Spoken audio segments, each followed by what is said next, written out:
खुलुमबाय स्टुडियाव दं आं भाइगोस्री बसुमतारी देवलकुसि हालामारि बारदै सिख्ला फालिथाय आफादनि बानजायनायाव खुंगा जिब्रैथि रंजालि बैसागु फोरबो फालिदों। हारिमुखौ जौगाहोनायनि गोथार थांखिजों राव हारिमु धोरोम सिबिनायजों लोगोसे देवलकुसि हालामारि बारदै सिख्ला फालिथाय आफादनि बानजायनायाव खुंगा जिब्रैथि रंजालि बैसागु फोरबो फालिदों। तामुलपुर जिल्लानि बेन्दोंआव थानाय देवलकुसियाव सानसेनि हाबाफारि लानानै 27 एप्रिल एबा मैया गोदान बोसोर रंजालि बैसागु फोरबो फालिदों। बे खुंगा जिब्रैथि रंजालि बैसागु फोरबो फालिथायनि हाबाफारि बायदियै फुंबिलिनि 5 रिंगायाव माराथन खारनाय हाबाफारिजों गिबि हाबाफारिया जागायो आरो बे हाबाफारिखौ बेखेवनानै होयो बिटिसिनि बारग' मावफुं सोद्रोमा महेश्वर बसुमतारी बिथाङा। मोनाबिलियाव गोजोननि थाखाय आलारि बाथि सावनाय आरो मान बावनाय जायो आरो मानखौ बावजेनो बड'लेण्ड हायुङारि गौथुमनि बुंथिगिरि काशीराम बर' बिथाङा। आरो बे हाबाफारियावनो बाहागो लायो 30 नं गरेस्वर बियाबनि एमसेले पबित्र कुमार बर', तामुलपुर जिल्ला दुलाराय बर' फरायसा आफादनि आफादगिरि बासुराम रामसियारि, हादोरारि फोरोंगिरि बान्था मोनगिरि बिनन्द स्वर्गियारि, गरेस्वर ब्लक इउपिपिएलनि आफादगिरि देबजित ब्रह्म, देवलकुसि हालामनि गोख्रों समाज सिबियारि खामिनिकान्त स्वर्गियारि, तामुलपुर जिल्ला लाइमोन इउपिपिएलनि लोगो गाहाय नेहाथारि सदानन्द बर', गागि लिरगिरि रमाकान्त बसुमतारी, तामुलपुर जिल्ला इउपिपिएलनि लोगो आफादगिरि बिपुल कुमार बसुमतारी, गरेस्वर ब्लक इउपिपिएल दोलोनि लोगो आफादगिरि दिपेन बर' बिथांजों लोगोसे तामुलपुर जिल्ला दुलाराय बर' फरायसा आफादनि बारग' आफादगिरि बानेश्वर नार्जारि बिथांजों लोगोसे गोबां दैदेनगिरि मेलेमजिबि बिथांमोननि नुजाथिनायाव हाबाफारिया जोबनानै थाङो। मोनाबिलियाव हारिमु मोनाबिलिनि आयदा लानाय जायो आरो बे हाबाफारियाव बर'नि मुंदांखा मेथाइ खनगिरि इलिसा बर', सोमखोर बसुमतारी आरो समरजित बर' बिथांमोना बाहागो लायो। बैसागोआ गुबुन गुबुन हारिया जेरैबायदि फालियो जों बर'फोराबो बैसागोखौ बर'नि गोदान बोसोर हिसाबै जोङो 1 बैसागनिफ्राय जोङो फालियो आरो बेबायदिनो बर' हारियाबो बर'नि जिखिनि बैसागो बे बैसागोखौ गुबुन गुबुन थासारियाव थानानैब्लाबो बेखौ जि फालिनाय बे फालिनायखौ माने आजै आजौमोननि समनिफ्रायनो बेखौ फालिबोबाय थादों आरो मोनसे समाव बे जे जोंनि बैसागो फालिनाय बे बैसागो फालिनाया मोनसे फोसाबि महराव दङमोन, नाथाय बेखौनो बर'निनो गुबुन गुबुन माहारियारि जिखिनि गौथुमफोर आरो जोंनि जिखिनि माने सांग्रांथि जिखिनि रायजो राजाफोर बिथांमोननि नाजानायाव आथिखालाव जोंनि जि रंजालि बैसागु बे रंजालि बैसागोआ मोनसे फोसाबनाय महर मोनबाय आरो आथिखालाव जोंनि सा सानजा भारतआव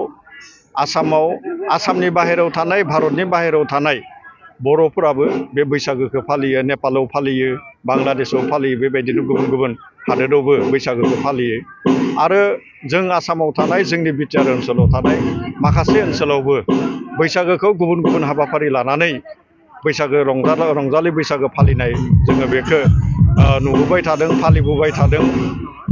माने गेदेरा उन्दैखौ अननाय, उन्दैया गेदेरखौ मान होनाय बेबायदि माखासे माने हाबाफारिफोरजों बेखौ खुंबोबाय थानाय जादों आरो बेवहाय दिनै नैबे देवलकुसि हालामनि जि बारदै सिख्ला जि आफाद बे आफादनि बानजायनायाव नैबे जिब्रैथि जि बैसागो फोरबो नैबे देवलकुसियाव बेवहाय खुंनाय जादों बाथौ थानसालिनि लांगोनायाव आरो बेवहाय मोनसे हाबाफारि बेवहाय बिथांमोना दाजाबदेरदों।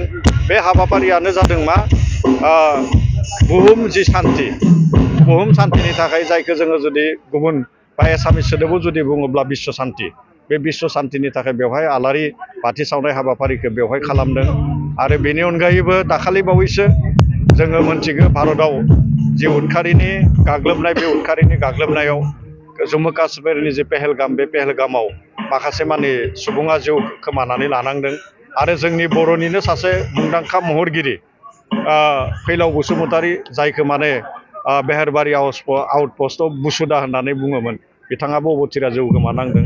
दा गासै बिथांमोननि जिउमा लोगोसे ओनसोल आरो गासै बुहुमनाङैनो जाहाथे सान्थियै जोङो थानो हायो। फैबाय थानाय समाव जोङो बिदा फंबायनि गेजेराव, गुबुन हारिनि गेजेराव, गुबुन रावारिनि गेजेराव जाहाथे जोङो सान्थियै जोङो थानो हायो। नैबे बिटिआर ओनसोलजों लोगोसे आसामजों लोगोसे सुबुं माहारि हिसाबै जोङो गोजोनै थानो हायो। बेनिनो बे बिश्व सान्थि एबा बुहुम गोजोनखौ नागिरनानै बेवहाय आलारि बाथि सावनाय मोनसे परम्परा, जे बाथौनि जि रिति निति, बे बाथौनि रिति नितिजों बेखौ खालामनाय जादों। आरो आं बेवहाय आलासि महरै बाहागो लाफैदों। बेवहाय गोबांथार बे ओनसोलनि बारग' फोरोंगिरि, आजिरा मोननाय गुबुन बिफानाव खामानि मावनाय, आथिखालाव फोरोंगिरि खामानि मावबाय थानाय, गुबुन बिथिङाव खामानि मावनाय गासैबो बेवहाय बाहागो लाफैदों। आरो बेवहाय मोनसे हाबाफारिखौ दाजाबदेरबावदों। जिहेतु जोङो जुदि बुहुमखौ गोजोन आरो मोनसे गोथां ग्रिन बुहुम जुदि मोननांगौ जायोब्ला बेवहाय दंफां गायनायनि जिखिनि हाबाफारि जोंहा थानांगोन। आरो बिटिआर सरकाराबो आथिखालाव प्रमद बर' बिथांनि दैदेननायाव ग्रिन बड'लेण्ड मिशन, बे ग्रिन बड'लेण्ड मिशननि गेजेरजों बिटिआर ओनसोलखौ मोनसे गोथां मोनसे बड'लेण्ड हिसाबै जि मोनसे थांखि आरो बिथांखि लानानै खामानि मावबाय थादों। आरो बेवहाय बे हाबाफारिखौबो आं नुदों। बेवहाय मोनसे बेसेन गोसा दंफांनि बिफांनि फुलिखौ बेवहाय राननानै होनाय जादों। आं गावबो आंनि आखाइजों बेवहाय रानदों। दा बेवहाय गासै जिखिनि हाबाफारि, बे हाबाफारिया लाइमोनफोरखौ लानानै जों खुलुमबाय। दिनै देवलगुसि हालामारि बैसागो फोरबो फालिथाय आफादनि बानजायनायाव सानसेनि हाबाफारि लानानै बानजायनाय जादों। 14 बोसोरारि। दा बे हाबाफारियाव मानावगिरि जोंनि बिटिआरनि स्पिकार सारा फैनानै थांखांबाय। बिथांखौ आङो गोसो गोरबोजों बरायदों। आरो दिनैनि बे हाबाफारिखौ जागायजेननायनिफ्राय दा हारिमु मोनाबिलि जागायनायसिम बोथोराबो जोंहा मोजाङै मोजां साबायखर होदों। आरो बयबो रायजो राजाया लैहोर फैनानै जेरैबायदि हेफाजाब होदों, आंनि गोसो गोरबोजों बिथांमोनखौ आं बरायदों। रायजो राजा नोंथांमोन, दिनैनि बे बैसागो फोरबोनि हाबाफारिखौ लानानै जाय बिथांमोनखौ आङो सिबिहरो, खुलुमहरो, बयनिबो जिउआव सान्थि आरो गोग्गो देहाखौ लाखिनानै जोंनि बर' हारिनि जिथु हारिनि मोनसे सिनस्रि, हारिनि मोनसे आयना, हारिमु गैयाबा हारिया थांनानै थाया। हारिमुवानो बेनो हारिनि सिनस्रि।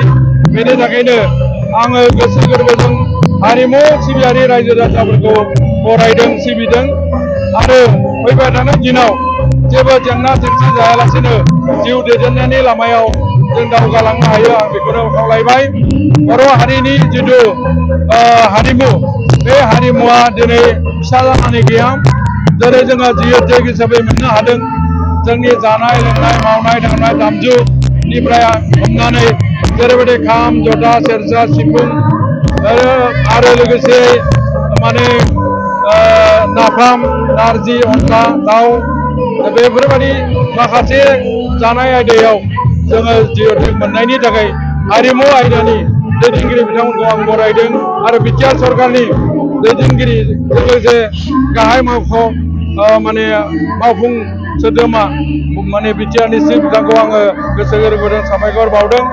आरोबाव जोंनि हारिमुखौ बिश्वनि दरबाराव सिनायथि होनो थाखाय जा मोनसे थांखि लादों सरकारि, बागुरुम्बा मोसानायखौ गिनिस बुकआव दैखांनानै बिश्वनि दरबाराव सिनायथि होनाय, बेबो जेन फैबाय थानाय समाव जाफुंसारो, बेखौ खावलायनानै आंनि बुंनायखौ जोब्बाय।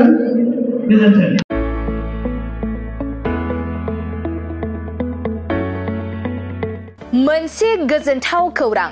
बर' सावथुन नायनो मोजां मोनग्रा रायजो राजाफोरनि थाखाय मोनसे गोजोनथाव खौरां। खम बेसेननि गेजेरजोंनो नोंथाङा नायनो हागोन बर'नि गासै गोजाम गोदान सावथुनफोरखौ।